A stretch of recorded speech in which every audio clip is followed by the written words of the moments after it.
Assalamualaikum and hello everyone. Welcome back to my channel अच्छी बात. तो let's continue our inspirational story. तो अभी जो लड़के थे उन्हें कड़पा जाना था और अपनी पढ़ाई के लिए इंतज़ाम मत शुरू करने थे, जैसे कि बुक्स का खर्चा, फ़ीस का खर्चा और अपना खाना पीना, रेंट, हॉस्टल, ये सब की जो खर्चे थे उसके बारे में उन्हें अपनी माँ से डिस्कस करना था, क्योंकि उनके पास तो पैसे का कोई ज़रिया नहीं था। तो वे गांव गए और अपनी माँ से सारी बातें शेयर की और कहा कि माँ, मैं इतने सारे पैसे कहाँ से लाऊंगा। तो उनकी माँ ने उन्हें दिलासा दिया कि बेटा, तुम फ़िक्र मत करो, मैं कुछ करती हूँ। और उन्होंने अपने बच्चे से कहा कि बेटा, मैं तो यहाँ अकेली रहूँगी, तो मुझे जो भी है मेरे पास, जैसे कि एक छोटा सा रूम है और ये जो घर में रह रही हूँ और खेत है, ये सारी चीज़ें मेरे तो कुछ काम की नहीं। तो हम एक काम करते हैं, जो एक रूम है वहाँ पर छोटा सा, उसमें मैं रह लूँगी और ये जो घर है और खेत है हम इसे बेच देते हैं। अब ये जो बच्चे थे उन्हें बहुत बुरा लग रहा था ये सब बात सुनकर, पर वो जानते थे कि जो उनकी माँ कर रही है वो उनके लिए बहुत सही है।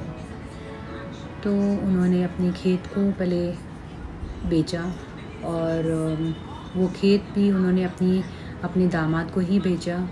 और उस वक्त तो वैल्यू बहुत कम थी पैसों की, तो सिर्फ 700 रुपये में वो खेत की बात हुई और वो खेत के पैसे 700 रुपये उनके हाथ आए।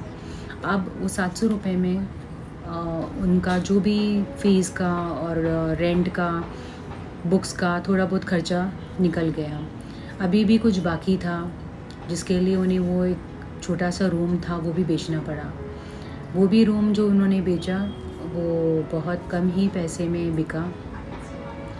तो जैसे तैसे वो सब सारे पैसों से उनके इंतज़ामात हो गए और वो कड़पा चले गए।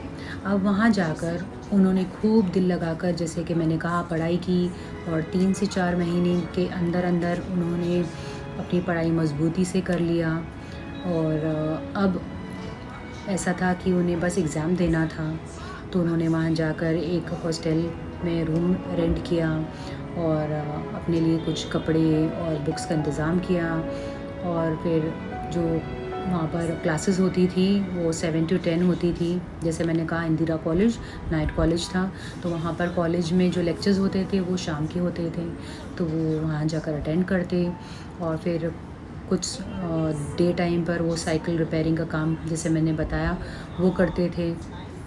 तो ऐसा करते करते उन्होंने अपना 10th एग्ज़ाम दिया और माशाल्लाह फ़र्स्ट अटेम्प्ट में ही उन्होंने 10th अपना क्लियर कर दिया। उस दिन उन्हें ऐसा लगा जैसे उनके सर से बहुत बड़ा बोझ हट गया, क्योंकि जो बच्चा 5th स्टैंडर्ड तक पढ़ा हुआ, वो भी गांव में, और फिर सडनली जंप करता है 10th स्टैंडर्ड, और बीच में जो एक 6-7 साल का गैप हो गया, तो उन्हें लगा कि उन्हें बहुत बड़ी एक कामयाबी हासिल हो गई। तो माशाल्लाह उन्होंने अपने आप में एक भरोसा रखा, अल्लाह पर भरोसा रखा, और उन्होंने मेहनत करने में कभी पीछे नहीं हटे। और अभी भी उनका यही था इरादा कि वो आगे बढ़ते रहें और अपनी माँ का सपना पूरा करें। तो आज के लिए इतना ही काफ़ी। So before we leave, let's read a very beautiful hadith narrated by Muhammad sallallahu alaihi wasallam. He who believes in Allah and the last day, let him show hospitality to his guest. And he who believes in Allah and the last day, let him maintain good relations with kins. And he who believes in Allah and the last day, let him speak good or remain silent.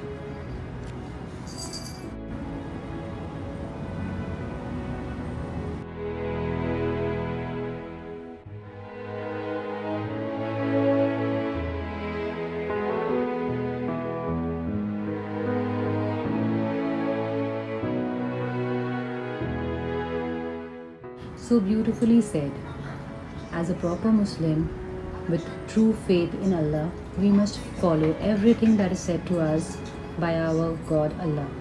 and definitely Allah fulfills everyone's promises as said by him to his people. तो अगर हम सच्चे दिल से अल्लाह की हर एक बात पर अमल करेंगे इंशाअल्लाह, तो यकीनन कामयाबी है। और अल्लाह पर भरोसा करके आगे चलना है और हिम्मत से काम लेना है और अपने आप को कभी अकेला नहीं समझना है, क्योंकि अल्लाह हमारे साथ हमेशा है।